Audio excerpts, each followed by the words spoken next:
Hello दोस्तों, आज की वीडियो में आप सभी का स्वागत है। आज की वीडियो में बात करने वाले हैं गिफ्टो टोकन के बारे में। गिफ्टो टोकन के होल्डर्स पिछले काफ़ी टाइम से काफ़ी ज़्यादा परेशान हो रहे हैं क्योंकि गिफ्टो टोकन की प्राइस लगातार गिरते हुए ही हमें देखने को मिल रही है और अब कहीं ना कहीं गिफ्टो टोकन का फ्यूचर हमें रिस्क में भी बनते हुए देखने को मिल रहा है। ये मैं आपको क्यों बोल रहा हूँ, क्योंकि आज से ठीक 2 दिन पहले बाइनेंस ने एक अनाउंसमेंट भी करी है इस कॉइन से रिलेटेड, जिस वजह से उसके बाद भी हमें गिफ्टो टोकन की प्राइस में 20 से 25% की और गिरावट आते हुए देखने को मिल चुकी है। तो यहाँ से अब इस कॉइन में इन्वेस्ट करना काफ़ी ज़्यादा रिस्की हो चुका है। मैं आपको बिल्कुल भी एडवाइस नहीं दूंगा और पिछले कुछ दिनों से भी मैं आपको कह रहा था कि नई एंट्री इस कॉइन में अभी बिल्कुल भी नहीं लेनी है अपन को। अब अगर अपन बात करेंगे कि जिन भी लोगों ने इसको पहले से बाय करके रखा है हाई प्राइस पर, वो लोग अब क्या कर सकते हैं। तो अगर आपने इसको यहाँ से 10-20% ऊपर बाय करा था, अभी आपको केवल 10 से 15-20% का ही लॉस है। तो मैं आपको ये बोलूँगा, आप इससे दूर हो जाइए और इसको 10% के लॉस में सेल कर दीजिए, क्योंकि 10% का लॉस आप किसी और कॉइन से भी कवर कर लोगे। लेकिन अगर आपको इस कॉइन में 70-80% तक का लॉस हो चुका है, तो अब इसको सेल करने का मतलब नहीं है। इसको आप होल्ड कर सकते हो, क्योंकि अभी आपका पोर्टफोलियो केवल 20% ही बचा होगा। तो अगर आप 70-80-90% के लॉस में हो तो अभी आप इसको होल्ड करके चलिए। लेकिन अगर आपको केवल 10-20% का ही लॉस है इस कॉइन में, तो आपको इसको सेल कर देना चाहिए। अब हमें बाइनेंस की तरफ से क्या अनाउंसमेंट देखने को मिली थी, मैं आपको वो डिटेल में समझाता हूँ। अभी से ठीक 2 दिन पहले हमें बाइनेंस की तरफ से ऑफिशियल अनाउंसमेंट देखने को मिली कि बाइनेंस इन सभी कॉइन्स को इनोवेशन जोन में डाल रहा है, जिसमें अगर अपन देखेंगे तो हमें 10-12 कॉइन्स के नाम देखने को मिल रहे हैं, जिसमें जैस्मी, जीएफटी, WRX, ये VGX, हमें काफ़ी सारे मेन टोकन्स देखने को मिल रहे हैं। और हो सकता है आपने जीएफटी के अलावा भी इनमें से कोई और टोकन को भी अपने पोर्टफोलियो में होल्ड करके रखा होगा, तो उसमें भी आपको काफ़ी ज़्यादा गिरावट देखने को मिल रही होगी पिछले 2 दिनों के अंदर अंदर। अब हमें इस अनाउंसमेंट को देखने को मिली, इसका मतलब क्या हमें देखने को मिल रहा है। तो गाइस, पिछले कुछ दिनों पहले बाइनेंस ने 3-4 कॉइन के अनाउंसमेंट करी थी कि बाइनेंस उन कॉइन्स को डीलिस्ट करने वाला है, क्योंकि वो पिछले काफ़ी टाइम से अच्छा परफॉर्म नहीं कर रहे हैं और उनकी टीम जो भी कमिटमेंट करती है वो उनको पूरा नहीं कर पाता है। तो जैसे ही बाइनेंस ने अनाउंसमेंट करी कि वो उन कॉइन्स को डीलिस्ट करने वाले हैं, उन कॉइन्स में एक दिन के अंदर अंदर हमें 80 से 100% का ड्रॉप देखने को मिला।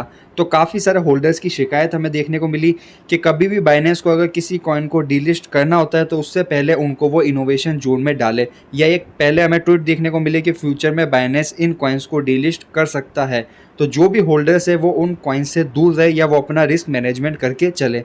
तो उसी को चीज़ को ध्यान में रखते हुए बाइनेंस ने ये इनोवेशन जोन में डाला है इन सभी कॉइन्स को, क्योंकि ये सभी के सभी कॉइन्स पिछले काफ़ी टाइम से बिल्कुल भी अच्छा परफॉर्म नहीं कर रहे हैं। इनकी टीम कुछ भी कमिटमेंट नहीं कर रही है, कुछ भी प्रोजेक्टिव वर्क हमें देखने को नहीं मिल रहा है। इसमें ही जीएफटी टोकन का भी हमें नाम आते हुए देखने को मिल रहा है, क्योंकि आपने देखा होगा जीएफटी टोकन के स्वैप के बाद लगातार प्राइस गिरते जा रही है, गिरते जा रही है। 5 से 6 गुना तक प्राइस गिर चुकी है। अब आपको कौन सी बातें ध्यान में रखनी है, इनमें से किसी भी कॉइन को आपको बाय नहीं करना है। और अगर आपके पोर्टफोलियो में इनमें से कोई कॉइन है, 10-20% का लॉस है, बुक कर लो, कोई दिक्कत नहीं, किसी और कॉइन में रिकवर हो जाएगा। लेकिन 80-90% का अगर आपको यहाँ पर लॉस देखने को मिल रहा है तो अभी आप सेल मत करो, क्योंकि एक पॉसिबिलिटी ये भी बनती है कि हमें एक लिक्विडिटी पंप भी देखने को मिले। मतलब जो भी बड़ी बड़ी वेल्स होती है वो कॉइन को पंप कराती है 40-50%, और वहाँ पर फिर एकदम से वो अपना प्रॉफिट बुक कर लेते हैं और सेल कर देते हैं, फिर हमें वापस से प्राइस गिरते हुए देखने को मिलती है। तो अगर फ्यूचर में लिक्विडिटी पंप आता है, वेल्स पंप करती है इनमें से किसी कॉइन को, या इनमें से किसी भी कॉइन की टीम काफ़ी अच्छा बड़ी अनाउंसमेंट करती है, तो प्राइस में हमें रिकवर होने देखने को मिल सकता है। वहाँ पर आप इस कॉइन को सेल कर देना।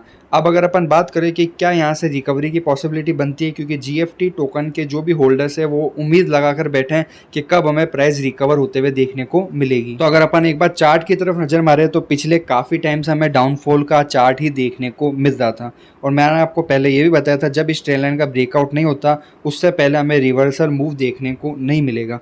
लेकिन वो ट्रेंड लाइन ब्रेक नहीं हुई, उसके बाद बाइनेंस ने अनाउंसमेंट करी, उसके बाद भी प्राइस में काफ़ी अच्छा ड्रॉप देखने को मिला। अब क्या होता हुआ देखने को मिल सकता है, तो अगर अपन देखें, पहले से ही जीएफटी टोकन की प्राइस लगातार ड्रॉप हो रही थी।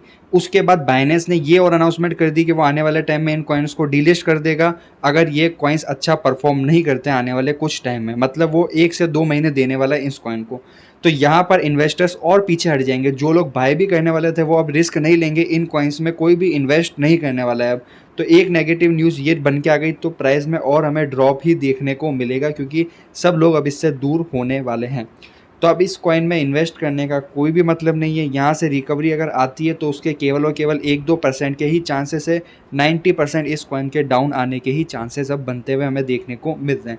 मैंने आपको बता दिया 10-15% का लॉस है, बुक कर लो, कोई दिक्कत नहीं है। लेकिन 70-80% पोर्टफोलियो डाउन है आपका इस कॉइन में, तो फिर होल्ड ही करके चलिए। लॉन्ग टर्म में देखते हैं हमें कुछ अगर देखने को मिलता है तो आज की वीडियो में बस इतना ही। अगर आपको वीडियो पसंद आए तो वीडियो को लाइक करना और ऐसी अपडेट्स के लिए चैनल को सब्सक्राइब करना मत भूलना।